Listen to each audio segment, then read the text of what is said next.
नमस्कार। चलिए आज के इस विश्लेषण में आपका स्वागत है। देखते हैं कि 8 नवंबर 2025 का दिन अपने साथ क्या-क्या लेकर आया, देश में और दुनिया में भी। चलिए आज की बात की शुरुआत एक बहुत ही जबरदस्त सोच के साथ करते हैं। पसीने की स्याही से जो लिखते हैं अपने इरादों को, उनके मुकद्दर के पन्ने कभी कोरे नहीं हुआ करते।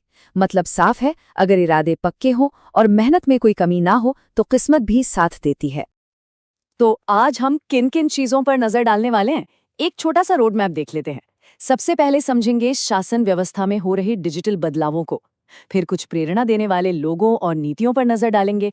उसके बाद भारत के वैश्विक रिश्तों की बात करेंगे और फिर देखेंगे कुछ दिलचस्प खोजें और ट्रेंड्स। और हाँ, आखिर में एक छोटा सा मजेदार सा ज्ञान परीक्षण भी होगा। तो चलिए सबसे पहले बात करते हैं गतिमान शासन व्यवस्था की। यहाँ हम देखेंगे कि टेक्नोलॉजी कैसे सरकारी कामकाज का चेहरा बदल रही है और एक डिजिटल राष्ट्र बनाने में मदद कर रही है। तो इस दिशा में 3 बहुत बड़ी पहल सामने आई है। पहला, आरबीआई का एक अभियान है, आपकी पूंजी आपका अधिकार, जो लोगों को उनके बंद पड़े खातों से पैसा निकालने में मदद कर रहा है। दूसरा, 2027 में होने वाली डिजिटल जनगणना के लिए ऐप्स की टेस्टिंग शुरू हो गई है। और तीसरा, डाक विभाग ने भी अपना नया ऐप डाक सेवा 2.0 लॉन्च कर दिया है। ये सभी कदम सरकारी सेवाओं को सीधे लोगों की उंगलियों तक पहुंचा रहे हैं। लेकिन बात सिर्फ ऐप्स तक ही सीमित नहीं है। देश की जो बड़ी बड़ी संस्थाएं हैं, उनमें भी कुछ अहम बदलाव हो रहे हैं जो शासन की नींव को और मजबूत करते हैं।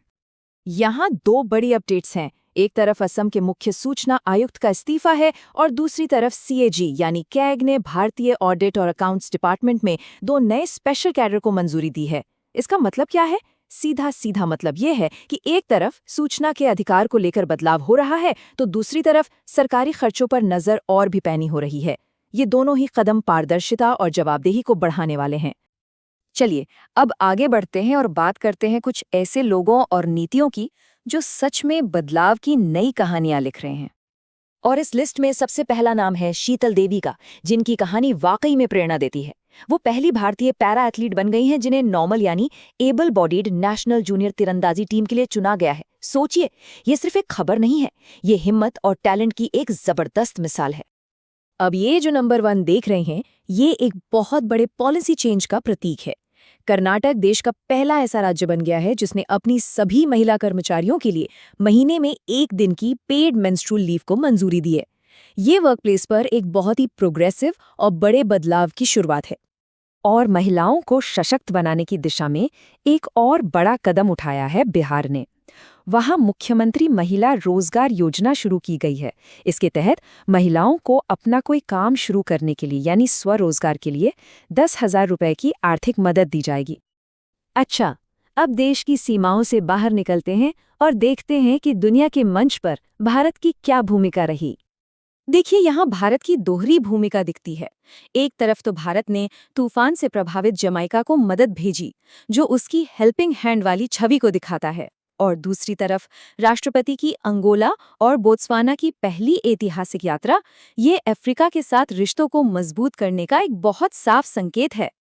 और खेल की दुनिया से एक बड़ी खबर, अहमदाबाद के नरेंद्र मोदी स्टेडियम को आईसीसी T20 वर्ल्ड कप 2026 के फाइनल की मेजबानी के लिए शॉर्टलिस्ट कर लिया गया है।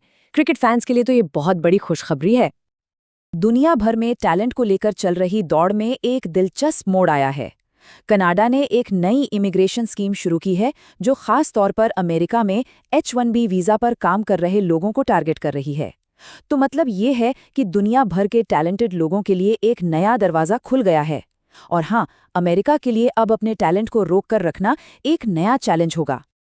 चलिए अब एक लंबी छलांग लगाते हैं लाखों साल पीछे अतीत में और फिर आने वाले कल में।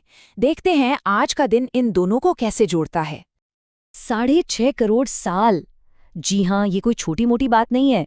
उत्तर प्रदेश के सहारनपुर में एक ट्राइसेराटॉप्स डायनासोर के सींग का जीवाश्म मिला है जो इतना पुराना है। ये खोज भारत के प्रागैतिहासिक इतिहास के बारे में हमारी पूरी समझ को ही बदल सकती है। तो करोड़ों साल पीछे से अब सीधे आते हैं आने वाले कल पर। 6.8%। ये है वित्तीय वर्ष 2026 के लिए भारत की अनुमानित जीडीपी ग्रोथ रेट। ये आंकड़ा दिखाता है कि अर्थव्यवस्था पटरी पर है और तेजी से आगे बढ़ रही है, जो भविष्य के लिए एक अच्छा संकेत है।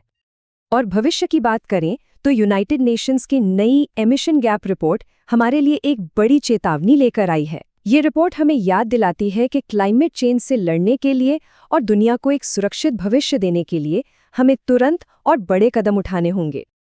तो चलिए, सब कुछ खत्म करने से पहले क्यों ना एक छोटा सा मजेदार सा क्विज हो जाए। देखते हैं आपको कितना कुछ याद रहा। पहला सवाल बहुत ही आसान है। हमारे आसपास जो हवा है उसमें सबसे ज्यादा कौन सी गैस होती है? और सही जवाब है नाइट्रोजन। अगर आपका जवाब यही था तो बहुत बढ़िया। अच्छा, अब अगला सवाल भारतीय संविधान से है। जो हमारी फंडामेंटल ड्यूटीज हैं, उन्हें किसकी सिफारिश पर संविधान में जोड़ा गया था? सही जवाब है स्वर्ण सिंह समिति। शानदार। तो आज हमने देखा कि कैसे एक ही दिन में डिजिटल गवर्नेंस से लेकर करोड़ों साल पुरानी जीवाश्म तक की कहानियां जुड़ी हुई हैं। हर दिन अपने आप में इतिहास, तरक्की और इंसानी कहानियों का एक अनूठा संगम होता है। तो सवाल यही है कि आने वाला कल अपने पन्नों में कौन सी नई कहानियां लेकर आएगा?